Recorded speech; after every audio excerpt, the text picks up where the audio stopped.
difference on how they've treated the employees at United Airlines since the merger. Over 8 years ago, we took deep pay cuts, not only with our monetary pay cuts, but with our pensions. We lost our pensions, and with our work rules. Well, the airline says they're still recovering from a long down period, and they don't have a lot of money, and they've just merged with Continental, and they've got to get things together. What's your response to that? Well, I find that really interesting when the executives of this company are making $1 million salaries and bonuses. We're the frontline workers, and it's about time we get paid for what we do. What has happened to the salaries and wages of flight attendants in the last 10 years? Well, it's year 2011, and we are making 1994 wages, and that's inexcusable. Flight attendants are fed up, and we're not going to take it anymore. And how do flight attendants live on 1994 wages? They don't. They have 2 jobs. They barely get by. Many of my flying partners have lost their homes, or they've had to move into apartments, or they've had to move out of the San Francisco area because they can't afford to live here. And are any flight attendants on food stamps?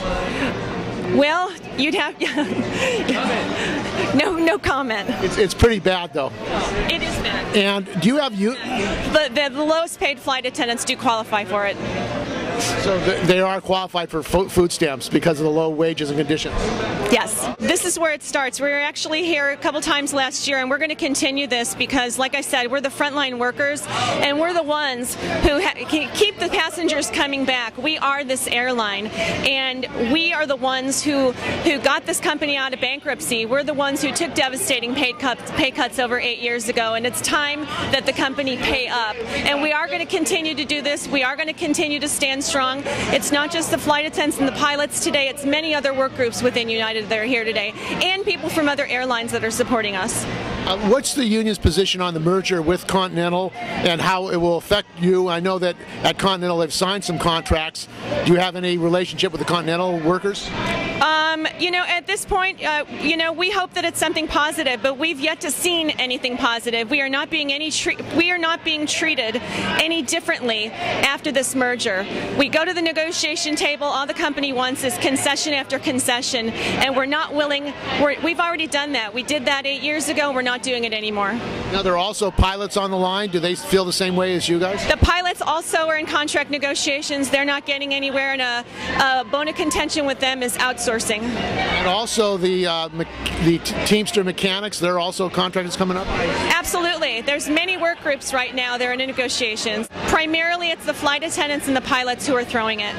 And what are the conditions? I mean, you say that their wages, you've fallen way behind for the flight attendants. What are the actual working conditions at the airline industry at this time for workers on the front lines? They actually working conditions? Yeah, with the anger in the airlines and the crowds and that cost these things in the baggage compartments. You know, I'll just say this: we are professionals, and when we get on that airplane, we leave that all aside. We get on the airplane and we treat our passengers like they should be treated. There's a lot of stress for workers in the airline industry? Of course there's a lot of stress. Why don't you talk about that? About the stress of the workers and day to day, just barely getting by, losing their homes, losing their cars. I mean, you know, or not even being able to stay in this job anymore. We like what we do. I would say more than not, people are having to work 2 jobs just to get by. So how do they do that as a flight attendant? It's not easy. You don't have any time off. What about having a family? Well, I'm lucky. I just have cats. I'm Cookie Cameron, president of CWA 9412, which is in southern Alameda County. I'm here to support my brothers and sisters in AFA to get a fair contract. They've been without a contract for a while. And why do you think United's refusing to negotiate and have a contract with the workers? I think it's company greed. Do you face the same thing with your company? We're having a real difficult time right now with our employer as far as forcing our members to work overtime and work out of town. So they don't want to hire new people, they're forcing your members to work overtime? Right, right. Is that the reason there's so much unemployment? Colin Tessier. Yeah, we're picketing because this is the 1-year anniversary of the expiration of our contract, and we want to send a message to management that we're not going to wait any longer for it. And when we took our concessionary contract back in 2003, they promised shared rewards for shared sacrifices, and so far all we've had is sacrifices as far as the employee group. So it's about time for shared rewards. Well, what's your view on this Continental merger merger, they say that's going to make a stronger airline and help the workers and the airline? Well, I think it definitely has the potential to do that, but unless they get the workers on board, it's not going to happen. So why are they refusing to negotiate a contract? Because they're greedy. They don't want to give us any givebacks, and you know, they've got us cheap right now. We're on a concessionary contract that we've had for 7 years now, and they're not motivated to give us a contract that's going to cost them more money. They say that they have to raise their profits, you know, they're raising fees, and that they're in a financial state that they really can't do it. You don't buy that argument? I don't buy that at all. I mean, this year United Airlines is due to make record profits of something like $1 billion of net income, which was the kind of money they were making back in the late 90s, so I just don't buy that. So the situation in the airline industry is that they've kind of pitted one airline against another, one group of workers against another. Do you think that that's going to continue? I don't think so. I mean, I think that we're going to work alongside our brothers and sisters at Continental. They're motivated in getting a good contract and a fair contract the same way that we are. And we're going to work together with them, so I don't think that ploy is going to work. They've signed contracts with the Continental workers. Why are they signing contracts with Continental workers and not United workers? As far as I know, the Continental flight attendants have a tentative agreement, but that's as far as I know. What about the pilots? The pilots still waiting for a contract. It's been 2 years now since the expiration of their contract. Have they formally merged now? They're one union? One company? Well, the merger has actually gone ahead, but we're not operating under a single operating certificate. That won't happen until we have a joint collective bargaining agreement between the United pilots and the Continental pilots. And what is the process of merging an airline, the effect on workers, and how workers from different unions come together as far as seniority and benefit rights and that kind of thing? Well, it's complicated. Yeah, it is. The joint collective bargaining agreement will cover most of the contract, and that's what we're negotiating right now. And the United pilots and the Continental pilots have proposed a contract to the company, which was basically rejected, and the integrated seniority list will come after the joint collective bargaining agreement is ratified by the membership, and you know, that's another process that has to be taken care of sometime down the line. So your feeling, and the feeling of the other pilots and flight attendants here, is that basically the management is not taking the union seriously in this whole process of merger and future of the airline. Oh, absolutely, and I don't think they realize that to form a really strong airline that they need the workers on board. I mean, this is a service level industry, and unless you have happy employees, you're not going to have happy customers. And I don't think our management realizes that, and it's about time they took us seriously and rewarded us appropriately. And what is the stress level on the airline industry, United and other airlines, with, you know, terrorism threats and baggage and people being faced with a lot of problems? I think there's a certain amount of stress that's created, but we've been working with it for a while now, so I mean, I think it's something that we've basically got used to and that we have to deal with. It's just part of the job now. What do you think about deregulation, the effects of deregulation in the airline industry? Wow, we're really getting deep here now, aren't we? Well, you know, I don't... It's supposed to solve the problems in the airline industry. Yeah, I don't think it really has. I don't know. Like I said, until management takes the employees seriously, I don't think... you know, I don't know. Re-regulating the industry, I don't know whether that's ever going to happen. It probably won't, and I don't know whether it'll solve the problems that we have right now. So we're pretty much stuck with what we have. I'm Larry Wing. I'm the president of Local 1781 of the Machinists Union, and we have a local here in Burlingame. We represent United Airlines employees in fleet service and customer service in several departments here at San Francisco and throughout North America. We're here today in support support of the flight attendants and the pilots and all the separate unions that dealing with United Airlines and all in contract negotiations at this time.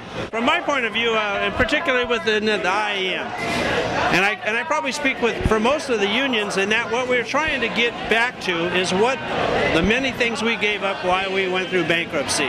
The employees that have been here for many years and have made major sacrifices of pay and benefits over the years, why this company has continued to build itself up to be more profitable and larger and larger. We want to get back to the wages that we used to have, get back to the benefits that we all deserve. We are trying to get an industry-leading contract, the best contract in North America. That's what we're striving to do. To get that, all we got to do is get back to the wages we had several years ago. United Airlines is not ready to do that today. Well, they say that they're in a financial crisis. They're merging with Continental. They're hoping to be a stronger airline, and maybe when that happens, they'll take care of you guys? Yeah, we've been hearing that for a while. They always have a major crisis whenever it's a contract time. I don't know how to answer that exactly. It's the same old story, though, you know? It's the same old story. And how far behind have your members flown as a result of wage freezes and other concessions that you've given? Well, we're at least 10 years behind. From when we went through bankruptcy, we had a pay raise for a short period of time of a few months, and then through bankruptcy we lost pension, we lost profit sharing, we lost holidays, we lost vacation, we lost pay. It just goes on and on and on. Mike Alvarado, mechanic. We're just flight attendants, pilots, and the machinists they've been in negotiation along with us for like a long time. We don't have a contract. So all the units are why is United taking a hard line against the employees? Well, it's kind of hard to say right now. I mean, I actually seen a change in the culture at the company since we got this new CEO, and I hopefully I will give him a chance. The former CEO, Glenn Tilton, we weren't having too much luck with him, and this new guy's showing a lot of positive direction, getting stuff resolved. Actually is, so I got to give credit. United says they don't have the money to negotiate or to give you good contracts? Well, I don't know what the deal is. It's a combination of things. Railway Labor Act, it's a long process. It always seems like it takes longer than it should. You know, we all want to have a respectable, fair contract that's both good for us and the company. Yeah. So you think that there's more unity? There needs to be more unity of airline workers? Yes, definitely. Because just in labor in general, because we've been getting beat up for the last 30 years, especially over the last 10 years, jobs going overseas. We definitely got to stick together no matter what union you're in.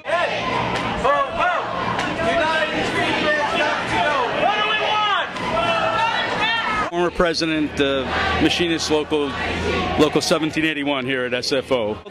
The flight attendants are behind in their wages and working conditions and work rules till 1994 when we had the employee stock ownership program instituted where employees got stock in lieu of wages. But then flight attendants, pilots, machinists, ground workers, ramp service, baggage handlers, all the 60,000 United Airlines employees at the time in the early 2001, we all were forced to take concessions, and then they went into bankruptcy and they deepened the concessions by taking away everyone's pensions, and that was a terrible thing to happen to working people, and so that's why this protest now, after 1 year of delayed and stalled negotiations of all the work groups with United Airlines, when our contracts have finally come up where we can get some payback for the 1994, the 2001, and the bankruptcy concessions that we all endured. Now they're stalling, and they instead